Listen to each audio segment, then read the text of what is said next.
E foram suspensos os 3 alunos de 14 anos que fizeram uma brincadeira de mau gosto, ameaçando um suposto massacre em uma escola municipal de Potirendaba.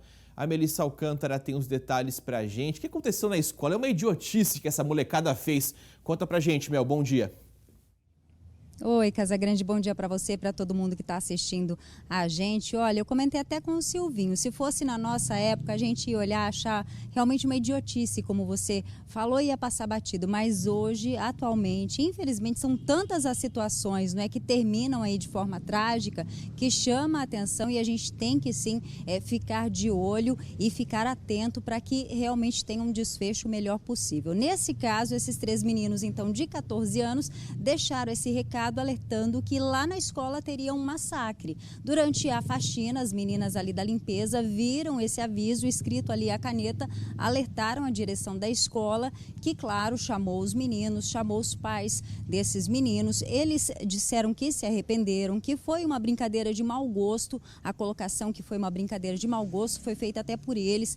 Se mostraram realmente bastante arrependidos. Os pais ficaram surpresos, disseram que eles têm sim bom comportamento, mas eles foram ali afastados, vão ficar por tempo indeterminado, vão ter um acompanhamento psicológico aí durante todo esse período. A guarda municipal foi chamada, colocou uma viatura lá na escola, vai ficar de prontidão para garantir uma tranquilidade para os pais, os alunos e os professores, porque toda essa confusão gerou um pânico, viu, Casagrande? Teve pai de aluno até indo buscar a criança na escola antes de terminar o horário da aula, com medo de que alguma coisa acontecesse. Isso porque também não foi um fato totalmente isolado, assim, que remetesse a alguma situação de violência e de perigo. Mês passado, uma professora registrou um boletim de ocorrência nessa mesma escola porque uma aluna levou um martelo para agredi-la. Esse era o receio da professora. E um pouco antes, alguns alunos até registraram com o celular ali uma agressão mútua entre 5 adolescentes de 13 anos de idade, foram ali se estapeando da escola até a praça da cidade. Ou seja, uma sequência aí de fatos que realmente deixou todo mundo em alerta, deixou todo mundo preocupado. A gente está aqui no Fórum de São José do Rio Preto e vai conversar com a Priscila Pascoal, ela que é psicóloga judiciária da Vara da Infância e Juventude aqui da cidade. Ela não vai falar sobre esse caso específico, mas vai tentar fazer a gente entender um pouquinho tudo que está acontecendo, não é, Priscila? Hoje é difícil identificar o que é uma indisciplina e o que é um ato infracional. Como é que a gente faz para avaliar uma situação como essa? Bom dia. Bom dia, Melissa. Obrigada pelo convite. Bom, é muito importante que as escolas tenham conhecimento da diferenciação entre atos de indisciplina e atos infracionais.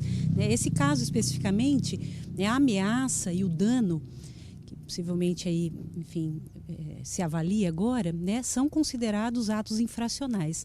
Mas mesmo assim, é importante que a escola tenha um olhar mais cuidadoso, converse com esses alunos, entenda, inclusive acione a rede de proteção, para entender se esses meninos são acompanhados por conselho tutelar, pela saúde, porque pode ter sido realmente alguma situação, enfim, de uma influência de pares ou realmente pode ter sido uma brincadeira, mas de qualquer maneira uma ameaça ele é um ato infracional. Os atos de indisciplina são atos de desobediência às regras escolares.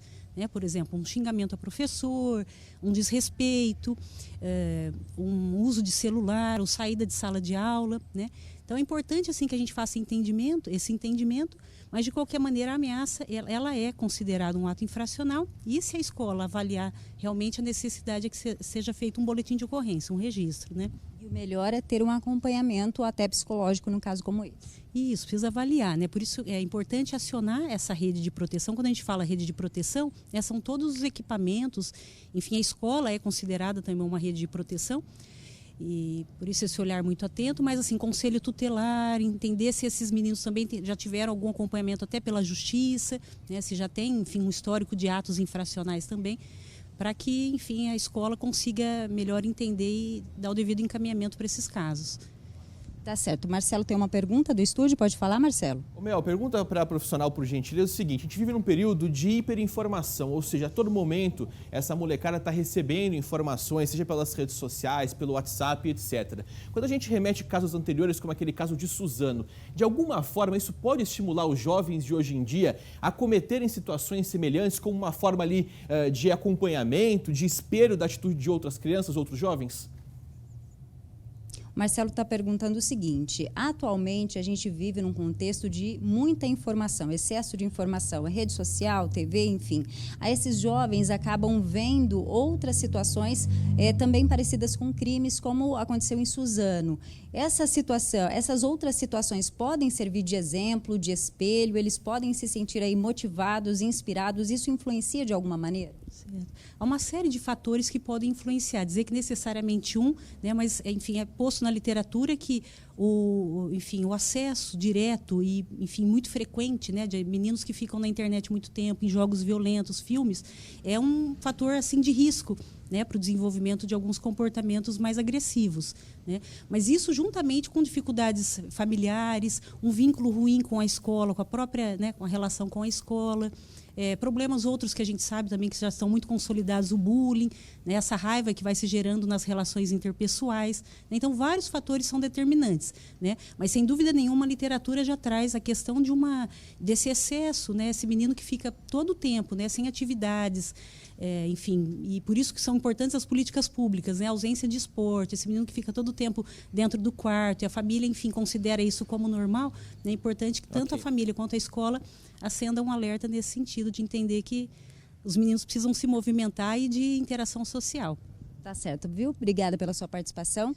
Marcelo. Legal, Mel. Obrigado, viu, pelas informações e esclarecimentos importantes que levam à reflexão de quem é pai, de quem é responsável aí pelos jovens. Está cada vez mais difícil, né, criar a juventude, por isso que esse acompanhamento, esse olho no olho.